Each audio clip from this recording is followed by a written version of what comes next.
அதாவது த்ரிஷா அப்படின்னாவே தளபதி விஜய் கூட சேர்ந்த படங்களில் கில்லியும் திருப்பாச்சியும் மாபெரும் வெற்றி படங்கள்.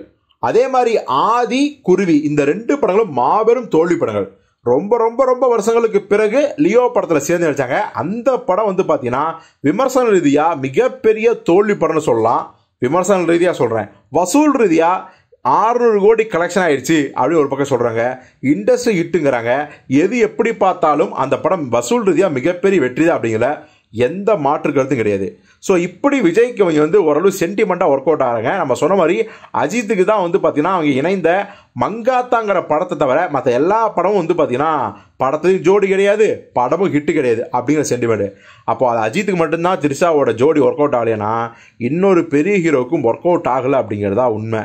யார் நம்ம சியான் விக்ரமான்னு கேட்டால் சியான் விக்ரம் கூட இங்கே சேர்ந்த சாமி பட்டை கிளப்பின வெற்றி, பீமா ஒரு தோல்வி படம். ஆனால் மற்ற எதையும் நம்ம முடிச்சு போட தேவையில்லை.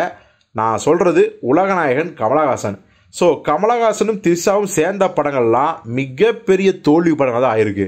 உதாரணத்துக்கு 2 பேரும் சேர்ந்த முதல் படம் மன்மத நம்பு எவ்வளோ பெரிய டிசாஸ்டர்னு நம்ம எல்லாருக்குமே தெரியும். அதே மாதிரி அடுத்ததாக இங்கே சேர்ந்த படம் தான் தூங்காவனம்.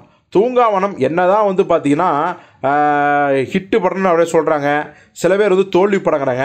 ஆக மொத்தம் பார்த்தீங்கன்னா அந்த படம் ஒரு பெரிய வைபை கொடுக்கவே இல்லை அப்படிங்கிறதா உண்மை. ஹிட்டு படம்னா ஒரு கொஞ்சம் காசு போட்டு கொஞ்சம் லாபம் வந்துச்சுன்னா ஹிட்டு தான், அது ஒரு பெரிய விஷயமே இல்லை.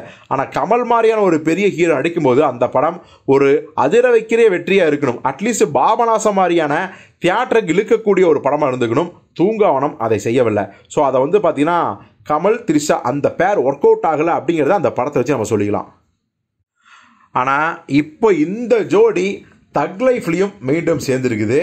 எப்படி அஜித்துக்கு மற்ற படங்கள் தோல்வி இருந்தாலும் மங்காத்தா வேற லெவலில் ஹிட்டோ, அது மாதிரி கமல் த்ரிஷா இந்த ஜோடிக்கு தூங்காவனமும் மன்மதனமும் கை கொடுக்காமல் போயிருந்தாலும் கூட இந்த தக் லைஃப் வேற லெவலில் மிகப்பெரிய வெற்றி அடையும் அப்படின்னு நம்ம உறுதியாக சொல்லலாம்.